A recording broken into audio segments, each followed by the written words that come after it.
Assalamualaikum everyone, this is Honey. Welcome to Rise Like Honey. हर सुबह की तरह आज भी नया दिन, नई शुरुआत। तो चलते हैं। आज हमारे पास बहुत ही सादा सा खाना सादे से इंग्रेडिएंट्स से बनेगा, लेकिन सादा ज़रूर है मगर बहुत ही लजीज है। तो हमारे पास मौजूद हैं कुछ आलू, कुछ चिकन, बेसिक चीज़ें थी, टोमेटोज़ और कुछ गार्लिक। तो मैंने स्प्रिंग अनियंस ऑर्डर कर दी, तो स्प्रिंग अनियन आ गई।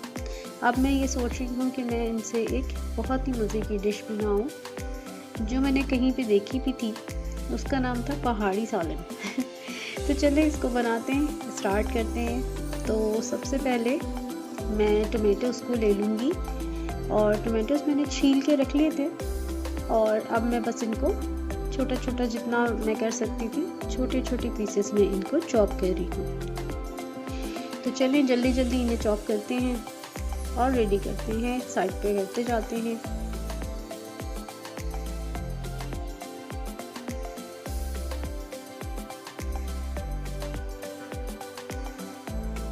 जितने बारीक आप कर सकें उतना बेहतर है,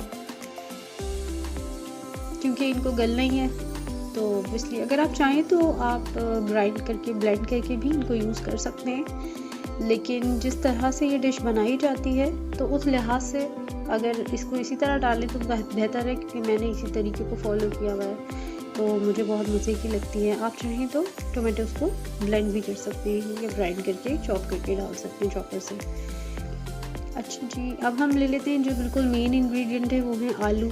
और आलू एक ऐसी चीज़ है जो सबको ही पसंद है। मेरा ख्याल है दुनिया में कोई ही इंसान होगा जिसको आलू ना पसंद हो। तो चाहे वो फ्रेंच फ्राइज़ हों, चाहे वो कोई आलू की डिश हो, आलू बहुत ज़रूरी है। तो चलिए जल्दी जल्दी आलू छील लेते हैं और इनको भी रेडी करते हैं। तो मैंने बहुत दिन पहले ब्राउन आलू यूज़ करने जब मैं शुरू से ब्राउन आलू ही यूज़ करती थी, लेकिन मुझे ये कुछ ऐसा फ़ील हुआ कि उस ब्राउन आलू के टेस्ट में और उसके जो टेक्सचर में वो बात नहीं आ रही जो पहले कभी आती थी। आई डोंट नो कि वो क्या है, इनके किसी केमिकल की वजह से हैं क्या है। Then I switch to red potatoes.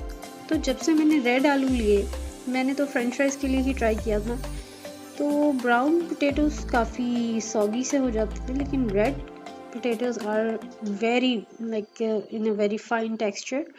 So I would prefer कि आपको भी अगर कभी बनाने हो तो आप रेड आलूओं को ट्राई ज़रूर करें। लाल आलू बहुत अच्छे हैं, इनका फ्लेवर भी अच्छा है, फ्रेंच फ्राइज़ में भी अच्छे होते हैं, और मैंने खानों में भी यूज़ किया है, तो मुझे ये बहुत अच्छे लगते हैं, बहुत बेहतर लगते हैं। तो चलें जल्दी जल्दी से ये पील हो गए हैं, इनको मैं पानी में डाल के धोऊँगी और उसके बाद फिर हम इन्हें कट करेंगे।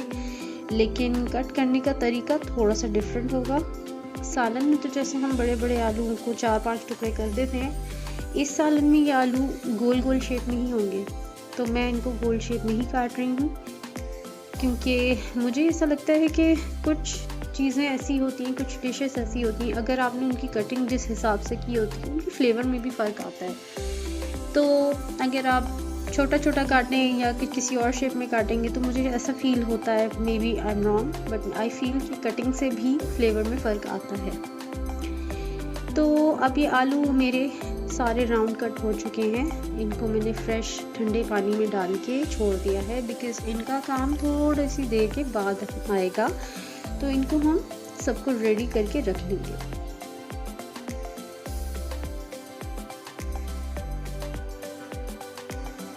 तो चलें, अब आलू तो हो गए, अब चलते हैं नेक्स्ट, वो है स्प्रिंग अनियन। तो ये स्प्रिंग अनियंस मैंने ले लिए हैं, इनको मैं इनके हेड्स हटा दूंगी, इनके बल्ब्स को मैं पकाने में यूज़ करूंगी और ग्रीन्स को मैं अलग रख लूँगी चॉप करके। तो यहाँ पर मैं ये सारी अनियंस अलग कर रही हूँ, ताकि इनके ग्रीन्स को हम बिल्कुल दम पे डालेंगे, प्रॉपर बीच कुकिंग में नहीं यूज़ करेंगे, क्योंकि ये बहुत जल्दी ही टेंडर से हो जाते हैं। तो हमें इनको थोड़ा फ्रेश ही रखना है, बहुत ज़्यादा नहीं पकाना है। तो हम ये अनियन ग्रीन्स को एंड में डालेंगे। तो तो यहाँ पे आप देखिए, नोट करें कि यहाँ इस अनियन को भी मैं राउंड शेप में ही काट रही हूँ। उसका भी रीज़न यही है कि जिस तरह की ये डिश होती है इसमें सब कुछ इसी तरह राउंड शेप में ही जाएगा। तो चलिए जल्दी जल्दी से, क्योंकि कम टाइम था आज, बहुत सारे काम भी थे और मुझे जल्दी खाना भी बनाना था, तो मैंने सोचा कि इससे बेहतर डिश और कोई हो नहीं सकती है जो सबको पसंद भी आए, सबको मज़े की भी लगे और मेरे लिए भी टाइम कंज्यूमिंग ना हो ज़्यादा। तो अब मैंने ग्रीन्स ले लिए हैं अनियन के, और यहाँ हरी प्याज का मैं ये पूरा हरा हिस्सा जल्दी जल्दी काट के इनको चॉप करके एक जगह पे रख लूँगी। ये भी सब वॉश्ड हैं, तो ऑब्वियसली इसलिए फ्रेश हैं। जल्दी जल्दी इनको चॉप करेंगे और चॉप करके कुकिंग स्टार्ट करेंगे, क्योंकि टाइम काफ़ी कम था मेरे पास। आज बहुत सारे काम थे, मुझे वार्डरोब भी अपनी ऑर्गेनाइज़ करनी थी, घर के भी जो छोटे मोटे रोज़मर्रा के काम होते हैं वो भी थोड़े से करने रह गए थे, तो इसीलिए मैं कुकिंग को चाह रही थी जल्दी जल्दी से हो जाए। और ये cooking I think 20 to 25 minutes में डन हो गई थी। तो चलें, अब यहाँ पे हमारा ऑयल हो गया है गरम, और इसमें मैं ये डाल दूँगी सबसे पहले अनियंस। तो ये सारी प्याज इसमें हमने डाल दिए, वही बल्ब हैं जो मैंने आपके सामने राउंड शेप में काटे थे। तो ये पूरी प्याज हम इसमें डालेंगे, अच्छे से फ्राई करेंगे, सौते हल्का करना है। और अभी आप देखिए कि मैं इन सारों को, प्याज को अलग अलग करूँगी चमचे से, कोशिश करूँगी कि ये सारे रिंग्स जो हैं वो अलग अलग हो जाएं। तो जितना हम थोड़ा बहुत हिलाएंगे उससे ये सारे अलग हो जाएंगे। और मज़े की बात यह है कि इस डिश में बहुत ज़्यादा मसाले भी नहीं हैं, बहुत ज़्यादा स्पाइसेस भी नहीं हैं, और फिर भी ये बड़ी मज़े की बनेगी जी। तो यहाँ पे अब मैंने डाला है ज़ीरा। ज़ीरा मैंने लिया 1.5 टीस्पून, और अब मैं डालूँगी इसमें सॉल्ट डालने का रीज़न ये है कि एक तो पानी का जो थोड़ा प्याज का जो थोड़ा सा पानी निकलेगा वो, और उसके अलावा जो चिपकता है पतीले में वो प्याज नहीं चिपकेगी। अच्छा, अब मैं डाल रही हूँ इसमें साबित मिर्च। तो साबित लाल मिर्च का यूज़ इसलिए है क्योंकि इसमें कोई भी पिसा हुआ मसाला ज़्यादा नहीं डाला है, तो इसमें मैं कम डाल रही हूँ क्योंकि बच्चे भी खाएंगे, वरना ये साबित लाल मिर्च आप अपने हिसाब से कम या ज़्यादा कर सकते हैं। नमक भी आप अपने हिसाब से कम या ज़्यादा एडजस्ट कर लें। तो यहाँ पे हम बस इनको हल्का सा सौते करेंगे, ज़रा सा बस ये मिक्स होंगे।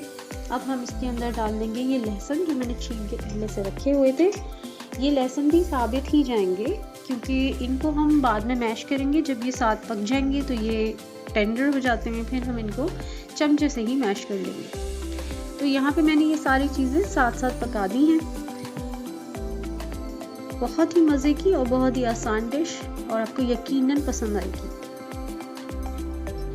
तो अब चलते हैं चिकन की तरफ। इसमें मैंने डाल दिए हैं वॉश्ड हुई चिकन, और मेरे पास थोड़ी सी चिकन थी। आप चाहें तो स्टैंडर्ड कट चिकन भी यूज़ कर सकते हैं, जैसे भी चाहें आप उस तरह की चिकन। बोनलेस चाह रहे हैं तो बोनलेस डाल दें, तो आप छोटी छोटी स्क्वायर पीसेस करके भी चिकन को यूज़ कर सकते हैं। यहाँ पे मेरे पास ऐसी थी तो मैंने इसी तरह डाल दी चिकन, और इसको मैं अब अच्छे से पकाऊंगी। बस इतना पकाना है कि चिकन हमारा थोड़ा सा वाइट कलर की तरफ आ जाए। तो अब मेरा चिकन वाइट कलर की तरफ आ चुका है। अब मैं इसमें डाल दूंगी आलू। तो अब हमने ये ले लिए हैं आलू जो वॉश होके रखे हुए थे, ये आलू भी मैं इसमें ऐड कर लूँगी। आलू हमारे घर में ज़्यादा ही खाए जाते हैं, आप चाहें तो थोड़े कम भी डाल सकते हैं, बट आई थिंक कि एज़ पर द क्वांटिटी आलू इस चिकन के और बाकी चीज़ों के हिसाब से बिल्कुल सही क्वांटिटी में थे। तकरीबन मैंने छोटे 5 से 6 आलू लिए होंगे, और ये सारे आलू मैं इसमें डाल के हल्का हल्का सौते कर रही हूँ।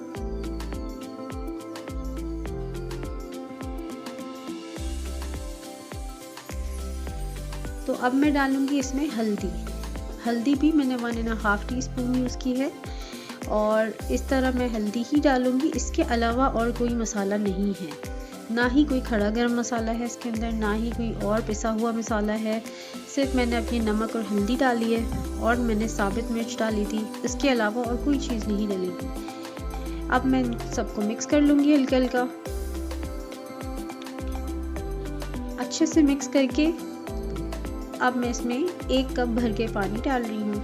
पानी डालने के 2 रीज़न्स हैं, एक तो चिकन भी गलेगा और आलू भी गल जाएंगे। आलूओं को हमें आधा गलाना है क्योंकि अब हम इसके बाद जो नेक्स्ट स्टेप होगा वो इसमें डालेंगे टमेटोस। तो टमाटर डालने से पहले हमें आलूओं को आधा गलाना है और ये पानी डाल के अच्छे से हिला के अब हम इसे ढक्कन रख देंगे ताकि तकरीबन 10 मिनट तक हम इन्हें पकने देंगे हल्की आंच पे, या आप मीडियम फ्लेम पे कर दें 10 मिनट्स तक। 10 to 12 मिनट्स में आधे आलू हो चुके होंगे, फिर हम उसके अंदर टमाटर डालेंगे। तो अब मैंने यहाँ पे लिड बंद कर दी है।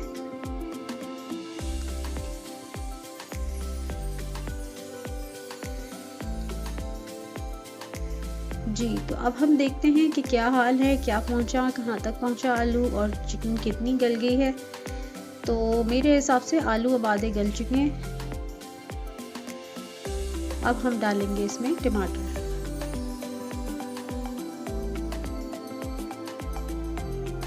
जितने फाइन आप चॉप करके डालें उतनी जल्दी गल जाएंगे और मिक्स हो जाएंगे। तो यहाँ पे जो भी मैं जितना फाइन काट सकती थी मैंने इतना काट के इस सालन के अंदर मैंने डाल के मिक्स कर लिया है।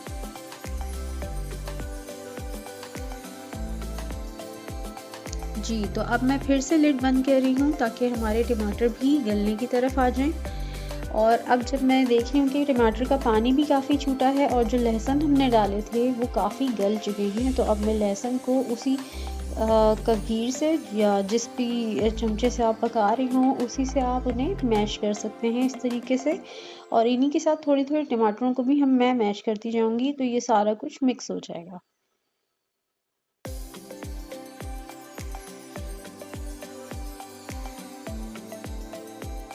ये देखिए इस तरीके से सारे मैश हो गए, सारे के सारे लहसुन उसमें सालन में ऊपर ही नज़र आ रहे होते हैं, तो हम उन्हें मैश कर देंगे और ये पूरे सालन में मिक्स हो जाएंगे। टमाटर भी काफ़ी मर्ज हो चुके हैं।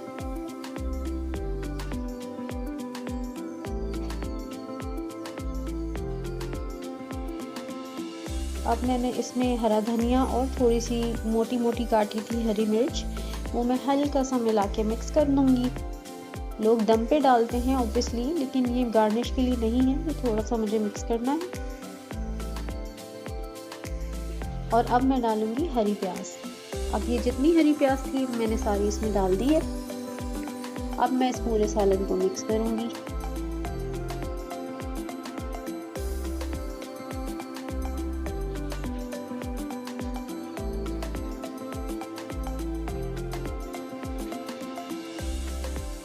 आप कलर देख सकते हैं कि कितना खूबसूरत लग रहा है, और उससे ज़्यादा ये मज़े का होता है टेस्ट में। तो जब आप इसको टेस्ट करेंगे मुझे ज़रूर कमेंट करके बताइएगा कि आपको ये कैसी लगी डिश, और ये है भी बहुत मज़े की। आई एम वेरी श्योर कि आपको बहुत पसंद आएगी।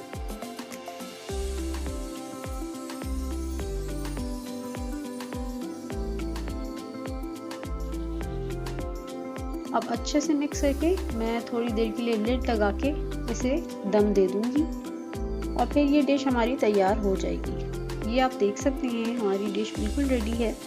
तो आई थिंक कि अब हमें इसी पॉइंट पे इसको बंद कर देना चाहिए, बिकॉज इट इज़ रेडी। क्योंकि मुझे इसको इतना ही सॉसी रखना है। अगर आप इसको ड्राई बनाना चाहते हैं तो आप उसमें पानी कम डालिए, या फिर आप पानी को सुखा लीजिए। अगर आप इसमें पानी डाल भी दें गलाने के लिए तो आप इसमें इसको अच्छी तरीके से भून के भी बना सकते हैं, लेकिन इतना सॉसी ज़्यादा मज़े का लगता है क्योंकि ये रोटी और चावल दोनों से खाया जाता है। इस स्टेज पे मैंने नमक टेस्ट किया था तो मुझे नमक कम लगा था, तो मैंने इसमें नमक एडजस्ट कर लिया है। आप चाहें तो राइस से भी खा सकते हैं, ज़्यादातर ये राइस के साथ बहुत मज़े का लगता है, लेकिन अगर आप चाहें तो ये रोटी से भी खाया जा सकता है। दोनों चीज़ों में ये अच्छा लगता है। तो यहाँ पे मुझे रोटी की फरमाइश आ गई थी, तो इसीलिए मैंने सोचा कि मैं रोटी भी बना लूँ। तो चलें जल्दी से तवा वॉश कर लेते हैं। मैं उल्टे तवे पे बनाती हूँ बिकॉज़ हमारे पास जो रोटी खाई जाती है वो पतली होती है और बड़ी होती है, और ऊपर से या तो उसको रुमाली रोटी भी कहा जाता है। तो यकीनन आपके घर पे भी इसी तरह बनती होगी रोटी, हर घर का अलग अलग स्टाइल होता है। तो चलें जल्दी से मैं तवा रख दूँ और रोटी की तैयारी करूँ।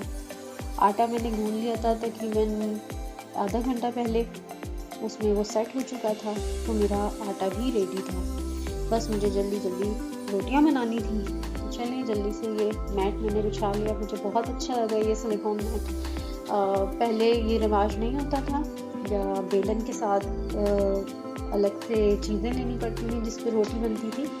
लेकिन जब से ये आया है तो मेरी ज़िंदगी बड़ी आसान हो गई है। सिर्फ रोटी नहीं, पिज़्ज़ा के लिए भी यही यूज़ होता है। ज़्यादातर जब मैं पिज़्ज़ा भी बनाती हूँ तो मुझे बहुत ईजी हो जाता है इस मैट से। तो ज़िंदगी जितनी आगे जाती जा रही है, हमारे पास चीज़ें बहुत अच्छी और हेल्पफुल होती जा रही हैं। तो चलिए जल्दी जल्दी मैंने रोटी की तैयारी कर ली है। आपके पास रोटी जिस भी तरीके से बनती हो मुझे कमेंट में ज़रूर बताइएगा, क्योंकि मेरे पास रोटी बनती है गोल सी, बड़ी सी। ज़्यादातर घरों में मोटी रोटियां बनती हैं या छोटी बनती हैं। आई हैव नो आइडिया कि आपके घर में किस स्टाइल की रोटी बनती है, तो मुझे ज़रूर शेयर कीजिएगा। हमारे पास थोड़ी बड़ी रोटी बनती है, तकरीबन जैसे आप इस मैट के हिसाब से देख सकते हैं, अराउंड 9 to 10 इंच की रोटी हमारे पास होती है बड़ी। तो कुछ घरों में और ज़्यादातर जो मैंने हमारे दूसरे ममालिक के लोग हैं उनको देखा है तो वो बहुत छोटी छोटी रोटियां बनती हैं। तो मुझे बड़ी प्यारी लगती हैं छोटी छोटी रोटियां। तो चलें अब हम जल्दी जल्दी रोटी की तैयारी करते हैं।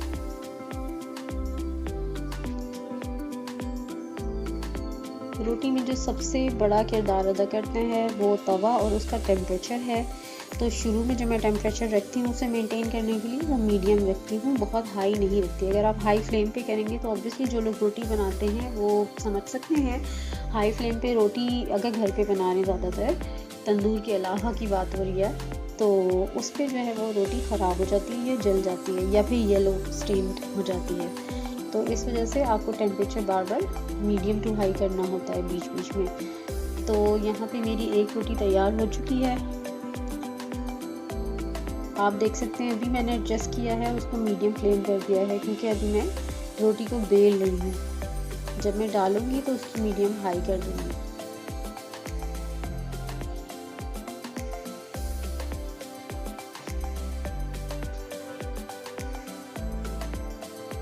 जितने भी सालन हों, वैसे अगर मैं पर्सनली अपने हिसाब से बताऊं तो आई फील कि घर की रोटी से वो सालन ज़्यादा मज़े का लगता है। वैसे कुछ सालन ऐसे होते हैं जो बाहर की रोटी से ही बेहतर लगते हैं, जस्ट लाइक निहारी। अगर आपने निहारी बनाई है तो उसके साथ नान या तंदूर की रोटी ही बहुत मज़े की लगती है। और ज़्यादातर लेकिन मैं प्रेफर करती हूँ कि अगर घर के खाने बने हैं तो फिर रोटी भी घर की ही हो, ताकि आपको उसका फ्लेवर भी आए।